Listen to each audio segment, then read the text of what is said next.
नदी किनारे एक गांव बसा था गोविंदपुर। उस गांव के नजदीक में ही एक जंगल भी था। गांव के सभी लोग कहते थे कि जंगल के पीछे बनी पहाड़ियों पर एक खूंखार चीता रहता है, वो भी रूप बदलने वाला। वो कभी भी इंसान रूप में आ जाता था और गांव के लोगों को खा जाता था। पर उस जंगल में एक चुड़ैल भी रहती थी। वो चुड़ैल एक सुंदर लड़की में अपना रूप बदल कर घूमती थी। चुड़ैल को सजने संवरने का बड़ा शौक था। एक ना एक दिन सभी लड़कियों की शादी होती ही है। मेरा भी एक सपना है कि मेरी भी शादी हो एक सुंदर से लड़के से, पर पता नहीं वो दिन कब आएगा। चुड़ैल एक सुंदर लड़की में अपना रूप बदलती है और गांव में घुस जाती है। तभी वहां दूसरी तरफ चीता झाड़ियों में छिपकर बैठा था। आज तो बस कोई मोटा तगड़ा शिकार हाथ आ जाए। तभी चीते की नजर चुड़ैल पर पड़ती है, जो रूप बदल कर गाँव में घूम रही थी। इतनी सुंदर लड़की मैंने आज तक नहीं देखी। चीता इंसान रूप में चुड़ैल के पास जाता है। दोनों एक दूसरे को देखते ही रहते हैं बस, और दोनों को प्यार हो जाता है। तुम बहुत सुंदर हो, तुम्हारा नाम क्या है? मेरा नाम रूपा है, और तुम्हारा नाम क्या है? मेरा नाम वीर है। क्या तुम मुझसे शादी करोगी? बस फिर क्या था। शादी का नाम सुनते ही चुड़ैल के मन में शहनाइयां गूंजने लगी और वो उससे शादी के लिए हाँ कह देती है। दोनों शादी कर लेते हैं। शादी के बाद चीता उसे अपने घर ले जाता है। वीर, तुम्हारा घर तो किसी महल से कम नहीं, कितना बड़ा आलीशान है। आज से ये घर तुम्हारा भी है। ऐसे ही दोनों की शादी को कई दिन बीत जाते हैं। एक रात जब चुड़ैल की आंख खुलती है तो वो वीर को अपने पास ना होने से घबरा जाती है। अभी तो वीर मेरे पास ही सोए हुए थे, इतनी रात को कहाँ गए? देखती हूँ। चुड़ैल वीर को पूरे घर में ढूंढती है, पर वीर उसे कहीं नहीं दिखता। तभी चुड़ैल को कुछ आवाज सी आती है। वो उस आवाज के पीछे जाती है। वहाँ देखते ही उसकी आंखें फटी की फटी रह जाती हैं, क्योंकि उसका पति वीर आधा इंसान और आधा चीता बना एक इंसान को मारकर खा रहा था। ये सब क्या है? वीर ने मुझसे झूठ बोला, मुझे धोखा दिया। वो कोई साधारण मनुष्य नहीं है, वो तो कोई मनुष्य के रूप में चीता है। अब मैं क्या करूं? ये तो मुझे भी मारकर खा जाएगा। चुड़ैल को उस वक्त कुछ भी समझ नहीं आता, इसलिए वो चुपचाप अपने बिस्तर पर आकर सो जाती है। सुबह होते ही चुड़ैल चीते से पूछती है, वीर, अगर तुम मुझे सच में बहुत प्यार करते हो तो तुमने मुझसे छिपाया क्यों कि तुम एक जानवर हो जो कभी भी अपना रूप बदल सकता है, और मैंने तुम्हें किसी आदमी को कच्चा खाते हुए भी देखा है। अच्छा, आखिर तुम्हें पता चल ही गया कि मैं एक जानवर हूँ। पर रूपा, मैं सच में तुम्हें बहुत प्यार करता हूँ। अगर तुम मुझे सच में प्यार करते हो तो लोगों को मार कर खाना छोड़ दो।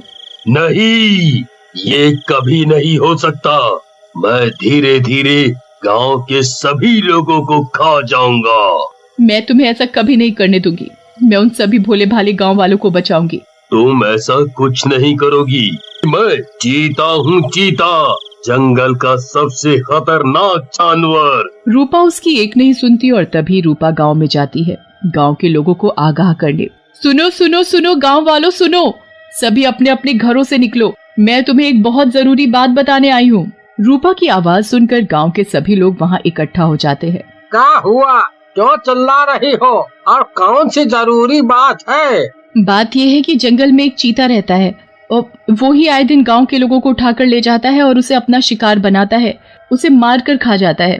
हम तेरी बात का कैसे यकीन करें? तू तो इस गांव की दिखती नहीं, फिर हम सब तेरी बात पर क्यों यकीन करें?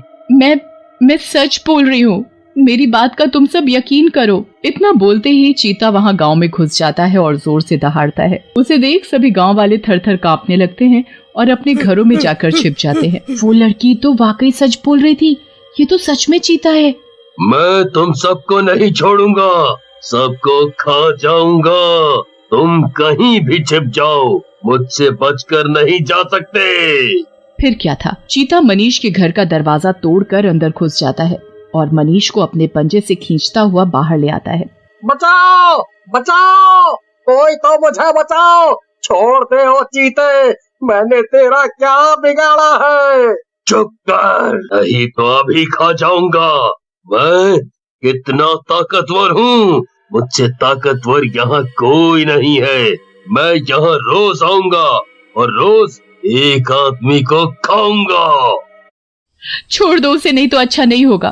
तुम मेरी पत्नी हो, पत्नी कभी अपने पति का बुरा नहीं चाहती। सभी गांव वालों को पता चल जाता है कि ये दोनों पति पत्नी हैं। अरे गांव वालों, ये दोनों तो पति पत्नी निकले। ये सब इन दोनों की कोई चाल लगती है। एक फंसाता है और दूसरा उसे मार कर खा जाता है। ये गांव वाले मेरी बात पर बिल्कुल भी यकीन नहीं कर रहे। ऐसे तो वीर उस आदमी को खा जाएगा। अब मुझे ही कुछ करना पड़ेगा। तभी चुड़ैल अपने असली रूप में आ जाती है। वो साधारण लड़की से चुड़ैल रूप में आ जाती है। उसे चुड़ैल रूप में देखते ही चीता मुंशी को अपने पंजे से छोड़ देता है। तुम तो कोई चुड़ैल हो। इसका मतलब तुमने मुझसे झूठ बोला, मुझे धोखा दिया। तुम्हारे इस रूप के पीछे ये घिनौना रूप छुपा था। तुमने ये अच्छा नहीं किया मेरे साथ। हाँ, वो मैं चुड़ैल। तुमसे पहले मेरा फर्ज गांव वालों को बचाना है। तुम्हें मैं किसी भी मासूम को खाने नहीं दूंगी। मेरे मुंह को इंसान का खून लग चुका है। इंसान से ज्यादा स्वादिष्ट कुछ और नहीं है। चीता चुड़ैल से ज्यादा ताकतवर था। चीता घर में घुसकर विमला के 5 साल के बेटे को उठाकर जंगल में ले जाता है। मेरा बच्चा, वो चीता मेरे बच्चे को उठाकर ले जा रहा है। कोई तो बचाओ मेरे पिंटू को। कुछ नहीं होगा उसे, मैं बचाऊंगी तुम्हारे बच्चे को। चुड़ैल चीते के पीछे पीछे जंगल में जाती है। अरे हम सब भी चलते हैं विमला बहन के बेटे को बचाने। चलो सब जंगल में। चीता के पीछे चुड़ैल और चुड़ैल के पीछे सभी गांव वाले। चुड़ैल चीते को पूरे जंगल में देखती है पर उसे वो कहीं नहीं दिखता।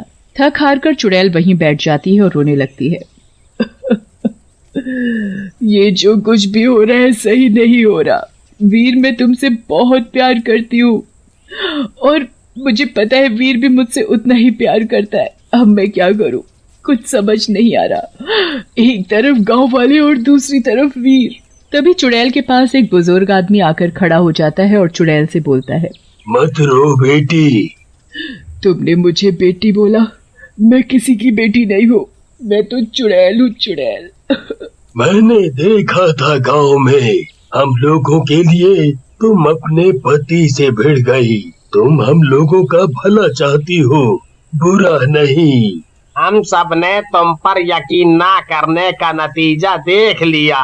वो चीता हमारे गांव के बच्चे को उठा कर ले गया है। तुम चुड़ैल होकर हमारे लिए कितना कुछ कर रही हो। अब तुम ही उस बच्चे को बचा सकती हो। मेरे बच्चे को बचा लो। मैं विधवा औरत, वो ही तो एक मेरे जीने का सहारा है। मैं जिंदगी भर तुम्हारा एहसान मानूंगी। अब कुछ भी हो जाए मैं बच्चे को बचा कर ही रहूंगी। फिर चुड़ैल जोर से आवाज लगाती है। पूरे जंगल में उसकी आवाज गूंजने लगती है। वीर, तुम कहाँ हो? छुप कर क्यों बैठे हो?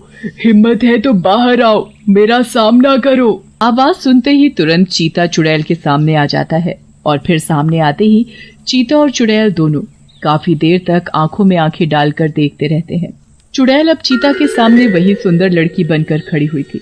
अगर तुम मुझे सच में प्यार करते हो तो लोगों को मारना छोड़ दो। अगर तुम ये सब छोड़ दोगे तो हम दोनों साथ रहेंगे और मिलकर एक साधारण सी जिंदगी जिएंगे। तुम्हें देखता हूँ तो तुम्हारे चेहरे से मेरी नजरें नहीं हटती। मैं सच में तुमसे बहुत प्यार करता हूँ, इसलिए मैंने लोगों को मारना छोड़ दिया, सिर्फ अपने प्यार के खातिर। वो देखो। दूर विमला का बेटा सही सलामत खड़ा होता है। उसे खरोच तक नहीं आई थी। विमला अपने बेटे को देखते ही गले से लगा लेती है। वहीं रूपा भी चीता को गले से लगा लेती है। गले लगते ही चीता इंसानी रूप में आ जाता है। तभी वहाँ एक महात्मा बाबा प्रकट हो जाते हैं। तुम दोनों को दिया हुआ श्राप अब खत्म हो गया है तुम दोनों के ऊपर से। पिछले जन्म में मैंने ही तुम दोनों को श्राप दिया था कि तुम चुड़ैल बन जाओगी और तुम चीता। चुड़ैल को बड़ा घमंड था अपने रूप पर और चीते को अपनी ताकत पर। इसी के चलते तुम दोनों ने एक दिन मेरी तपस्या भंग कर दी थी। मैंने गुस्से में आकर तुम दोनों को श्राप दिया था। तुम दोनों के अच्छे व्यवहार के चलते मैं तुम्हें श्राप से मुक्त करता हूँ और आजाद करता हूँ। तुम अब कभी भी चुड़ैल और चीता रूप में नहीं आओगे। फिर वीर और रूपा खुशी खुशी अपना जीवन व्यतीत करते हैं।